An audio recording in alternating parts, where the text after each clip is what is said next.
The BBC is getting quite a bit of backlash because they apparently want to take a different approach in an effort to counter cancel culture. So what are they talking about here? What do they want to do? Well, they think it makes sense to sometimes provide a platform for lunatics, including people who believe that the earth is flat. So David Jordan, the BBC's director of editorial policy and standards, says that their commitment to balancing opinions would mean that controversial views could be shared. Okay, so let's pause. It's okay to have controversial views, but there's a difference between fact and delusion. And the world, the earth is not flat. So why provide a platform for people who, for some reason, think the earth is flat?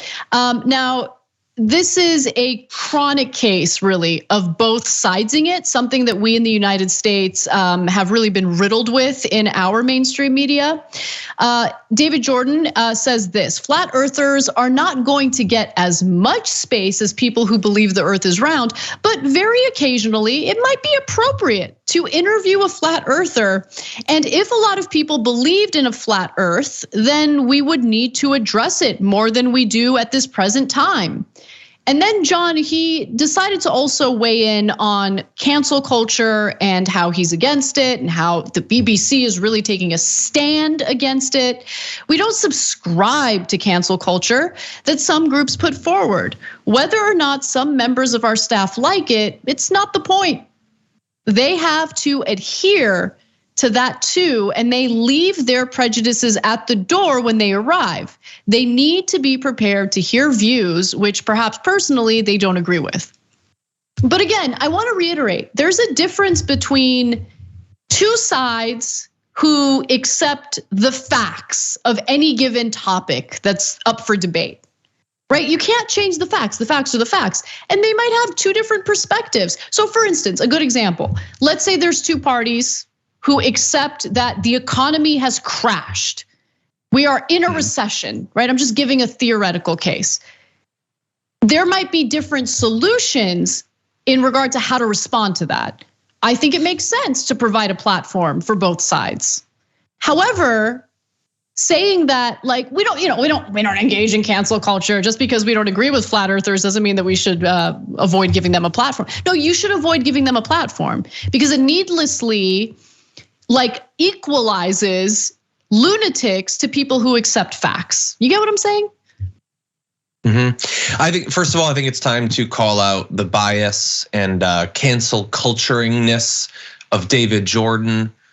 And especially it's insidious because he's pretending that he's more open-minded than they used to be. And yet he's saying flat earthers won't get as much space as people who believe that the earth is round. Who are you to decide that they deserve less space? Every opinion is equally valid, give it equal time. Because what you're doing is effectively what the BBC used to do, which is give them basically no time because there is no intellectual merit to what they say. No, so he's doing a version of that. For me, honestly, other than pointing out the hypocrisy there, I would need to see what this looks like in practice. I don't have a problem with them occasionally talking about the flat earth theory or flat earthers. People do believe it, as long as in your coverage it is clear that there's absolutely no scientific evidence that the earth is flat and everything that we know confirms that it is in fact spherical. I'm okay with that. I think that it would be overall a waste of time to make that non-debate a big part of their overall coverage, especially if they probably don't have as much time as most of us would like to cover sort of science-based topics generally.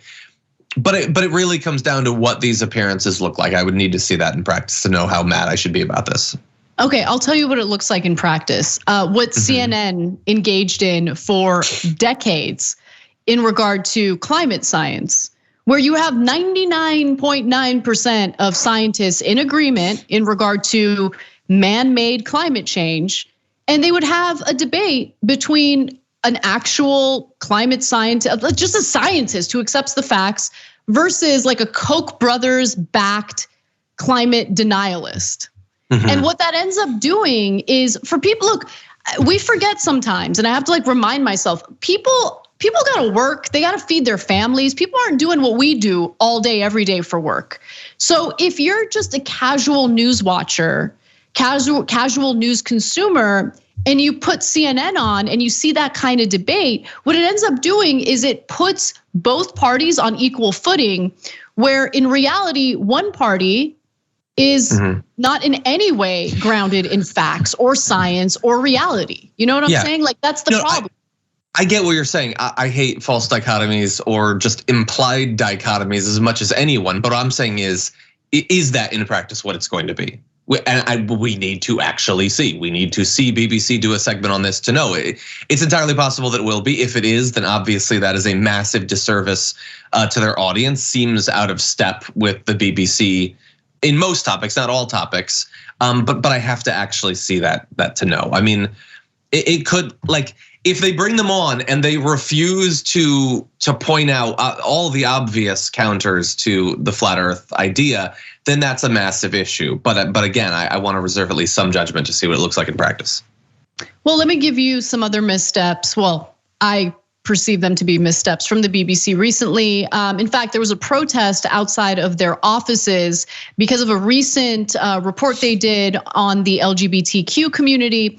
The BBC has been scrutinized for its reporting on LGBTQ issues, and particularly its trans coverage. The broadcaster was criticized late last year after publishing an article alleging that lesbians feel pressure to date trans women using only a small survey as evidence, which many argued was transphobic. Like, look, our accusations of transphobia aside, it's just bad reporting, right? To use one rinky-dink study to make a case that there's this massive trend, because what it ends up doing is it needlessly stirs fear toward a group of people who are already dealing with harassment, mistreatment, discrimination, and all of that. Like, it's awful. But BBC refused to apologize for it, refused to, maybe reconsider what is justified as like a valid study to report on. And they say that what they did was not in any way against their guidelines, which is not a good sign.